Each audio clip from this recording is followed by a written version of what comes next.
안녕하세요. 축구 그리는 크리에이터 광개토입니다.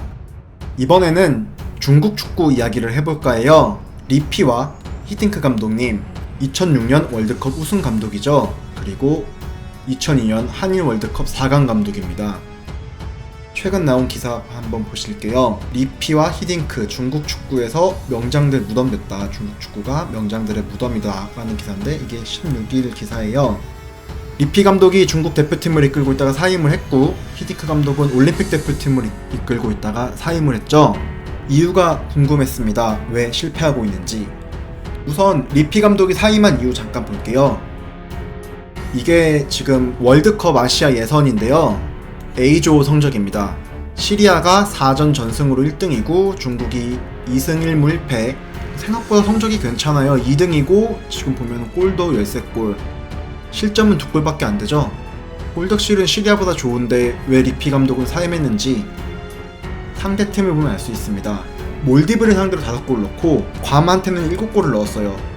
여기서 13에서 12를 빼면은 나머지 한 골만 넣었다는 거죠. 이 두 팀 상대로는 필리핀한테 0대0으로 비겼고 시리아한테는 1대2로 패했습니다. 이 경기 직후에 리피 감독님이 날아가셨는데, 아무리 월드컵에서 정상을 맛본 감독이라도 중국 대표팀은 부활시키기 힘들었나 봅니다. 제가 좀 찾아보니까 리피 감독님 입장도 잘 이해가 가요. 중국 슈퍼리그 득점 순위를 가져왔습니다. 1위부터 10위까지 모두 외국인입니다. 보시면 다 브라질이나 이탈리아, 벨기에, 그리고 코트디부아르, 이스라엘 선수가 득점 1위를 하고 있죠. 요 선수를 기화시켰는데, 이 브라질 선수를 기화시켰어요. 엘케손이라고. 그런데 득점 20위 안에도 없습니다. 득점 20위 안에 있는 중국 선수는 유일하게 요 선수, 웨이시하오 선수입니다. 유일하게 두 자릿수를 득점을 기록한 중국 공격수인데, 주 포지션은 이쪽 왼쪽 미드필더예요. 그러니까 정통 스트라이커 중국인이 없는 거죠. 중국 슈퍼리그 베스트 11을 봐도 이번 시즌 베스트 11인데요. 요 라인 보시면 아시겠지만 모조리 외국인입니다. 모레노, 아우구스토, 오스카 유명한 선수죠. 카라스코, 이게 지아르크 펠레고요. 이탈리아의 펠레. 그리고 자하비 득점 아까 선두였죠. 요 선수들은 모두 외국인이고요. 이 수비 라인의 장림펑이나 다바오, 그리고 이 장지펑 선수까지, 요 선수들은 중국인들입니다. 골키퍼까지 중국인인데, 여기 김민재 선수 있네요. 우리나라 선수도. 요렇게 4명 중국인이고, 수비 라인에서는 그래도 중국 선수들이 괜찮아요. 근데 1선과 2선 공격 라인은 모두 다 외국인이 차지했다. 한마디로 중국 슈퍼리그에서 뽑을 선수가 없다는 거죠. 이게 꼭 중국만의 문제냐? 사실 아닙니다. 한국 K리그와 일본 J리그 역시 외국인 선수가 득점력이 더 좋아요. 보면은 양국의 득점 1위 둘 다 여기 마르코스 주니오르 선수고, 한국은 타가트, 호주 선수죠. 주니오 선수가 같은 득점인데 경기수 때문에 2위를 하고 있고, 여기도 2위 디에고 올리베라 선수고, 그나마 일본이 여기 나카가와 선수가 3등에 올라있고, 우리나라는 김보경 선수가 그래도 13골 넣고 있죠. 똑같네요. 한국 선수들이랑 일본 선수 득점 숫자는. 어쨌든 그래도 상위권은 외국인들이 장악하고 있다. 이거는 비슷한데, 한국, 일본과 중국의 확실한 차이는 외국에 진출한 공격수에 있습니다. 한번 그 데이터도 가져와 봤습니다. 15억 중국의 유일한 희망. 이게 2018년 중국 슈퍼리그 득점 순위예요. 놀랍게도 이 선수, 우레이 선수가 득점 1위에 올라있죠. 우레이 선수가 넘어선 선수들이 상당합니다. 이 타르델리 선수나 보면 여기 펠레 선수도 있고요. 파투 선수도 다 우레이 선수보다 조금 넣었어요. 중국의 대륙의 희망이라고 불리는 선수죠. 그래서 지난해 득점을 그렇게 넣어놓고 겨울 이적 시장을 통해 에스파뇰로 이적을 했어요. 이게 라리가의 에스파뇰입니다. 근데 올 시즌 한 골도 넣지 못하고 부진하고 있죠. 이 우레이 선수가 사실 굉장한 선수인데 유일한 희망이란 것이 문제입니다. 보면은 유럽 5대 리그의 한국 선수들 한번 볼게요. 잉글랜드에 기성용 선수와 손흥민 선수 있고요. 스페인의 이강인, 프랑스의 황의조, 독일에는 지동원, 백승호 선수 이렇게 있죠. 이렇게 자원이 많습니다. 일본도 이야기가 다르지 않아요. 일본 선수들 보면 이렇게 많습니다. 이렇게 많고 엄청난 활약을 보이는 선수가 없다 해도 후보 선수나 무토 선수 이렇게 다 유망주들 나가 있어서 도전을 하고 있다는 건데, 놀랍게 중국 5대 리그 선수를 보면은 딱 한 명입니다. 1부 리그는 그나마 한 명이고 세군다 디비전에 그래도 한 명이 있어요. 가오레이레이라는 선수 한 명 있는데 우레이 선수 이렇게 혼자 손가락 하나 들고 있죠. 혼자 나가 있습니다.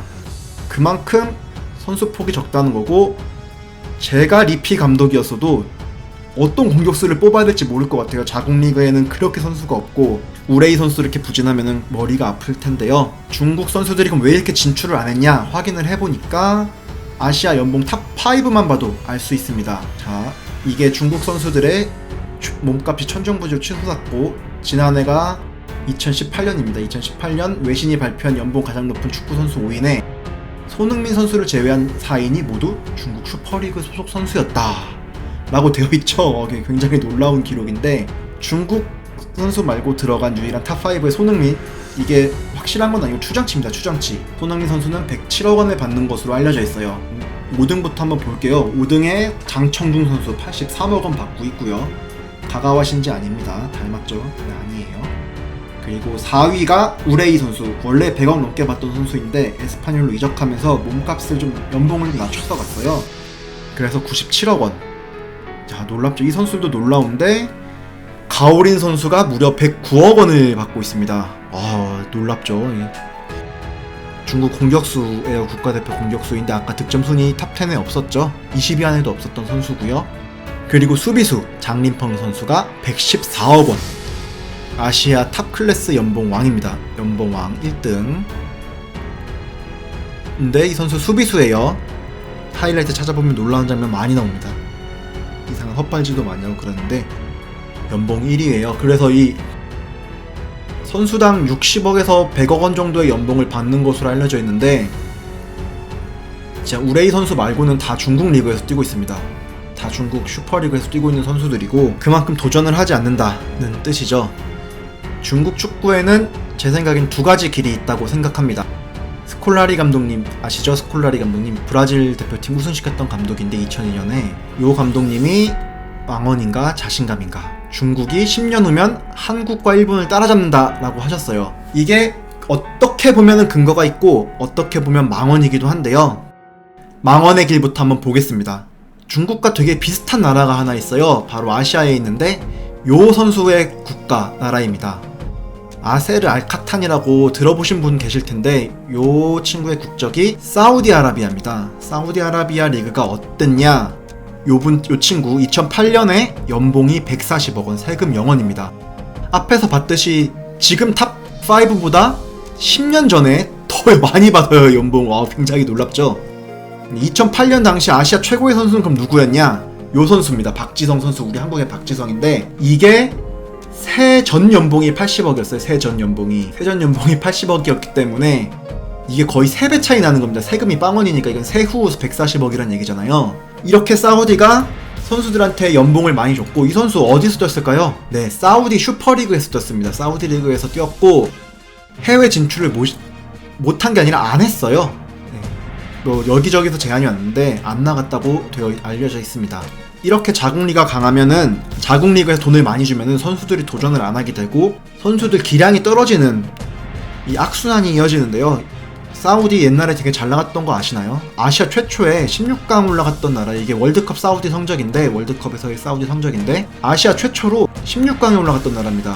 이게 미국 월드컵 때 나갔었는데 이후에도 꾸준히 월드컵에 나가다가 이렇게 연봉 많이 주고 자국 선수들 가둬놓으니까 2번 연속 못 나갔어요. 지난 대회 잠깐 나갔는데 뭐 바로 16강 진출 못하고 떨어졌고요. 이게 대표팀 경쟁력 하락으로 이어졌습니다. 이게 중국 축구가 망하는 길일 수도 있어요. 이렇게 똑같이 사우디처럼, 사우디는 그나마 잘했던 나라였는데 완전 폭락했는데 중국은 이런 성적도 없잖아요. 월드컵에 나간 기록도 2002년밖에 없는데 이렇게 될 가능성도 제가 보기에는 꽤 있어 보입니다. 이게 그래서 스콜라리의 아까 말이 망언이 되는 길이고요. 물론 자국 리그에 엄청난 투자를 해서 성공한 대표팀도 있어요. 예시가 잉글랜드 프리미어 리그인데 프리미어 리그가 출범한 이후 엄청난 돈을 풀어가지고 외국의 탑클래스 선수들을 모아들였죠. 2003-2004 시즌에 무패 우승한 아스널 한번 보시면은 이때 굉장히 잉글랜드 내에서 비판이 많았습니다. 보면은 비에이라 선수고 프랑스 선수고, 베르캄프 네덜란드 선수, 얀스 레마는 독일, 솔 캠벨이랑 여기 애슐리 콜 보이죠? 애슐리 콜 이렇게 두 명만 잉글랜드 선수고, 여기 뭐 융베리도 스웨덴 선수, 티에리 앙리는 프랑스, 로베르토 삐레는 프랑스 선수죠. 콜로투레는 코트디바르 선수고요.